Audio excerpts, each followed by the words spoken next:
गजा में युद्ध विराम हो गया है। अमेरिकी राष्ट्रपति डोनाल्ड ट्रंप ने खुद इसकी घोषणा की है। गजा में इजरायली हमले रुक गए हैं, लेकिन इजरायल की सेना गजा से वापस कब तक जाएगी, इसकी तारीख अब तक सामने नहीं आई है।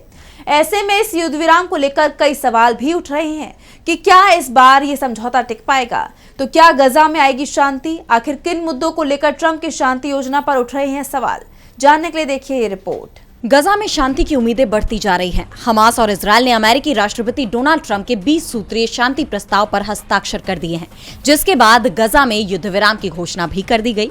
खुद ट्रंप ने अपने social media handle truth social पर इसकी जानकारी दी।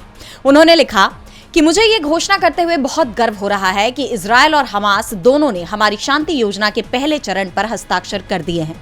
सभी बंधकों को शीघ्र ही रिहा कर दिया जाएगा। इसके साथ ही इजरायल अपने सैनिकों को सहमत सीमा तक वापस बुला लेगा। मिस्र के लाल सागर रिजॉर्ट शर्म अल शेख में दोनों ही पक्षों के बीच 3 दिन से लगातार बातचीत चल रही थी और तीसरे दिन दोनों में समझौता हो गया। समझौते के पहले चरण में युद्ध विराम और गजा में बंद 48 इजरायली कैदियों को हमास रिहा करेगा, जिनमें से 20 के जीवित होने की बात कही जा रही है। तो वहीं इजरायली जेलों में बंद 2000 से ज्यादा फलस्तीनी कैदियों को रिहा किया जाएगा। इजरायली सेना सहमति वाली लाइन तक वापस लौटेगी। ट्रंप खुद 10 अक्टूबर को मध्य पूर्व के देशों का दौरा करेंगे। इस बीच संयुक्त राष्ट्र के महासचिव एंटोनियो गुटेरेस ने इस समझौते का स्वागत किया है।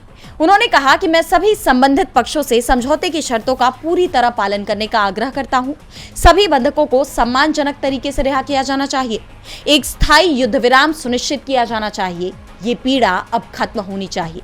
गुटेरेस ने युद्ध विराम के स्थायी होने पर जोर दिया है, लेकिन जिन शर्तों पर यह समझौता हुआ है उसे लेकर कई सवाल उठ रहे हैं, क्योंकि ट्रंप के प्रस्ताव में कहीं भी ये नहीं बताया गया कि इजरायली सेना कब तक गजा छोड़ेगी, और जिस सहमति वाली लाइन का जिक्र किया गया है उस लाइन का भी फैसला नहीं किया गया है।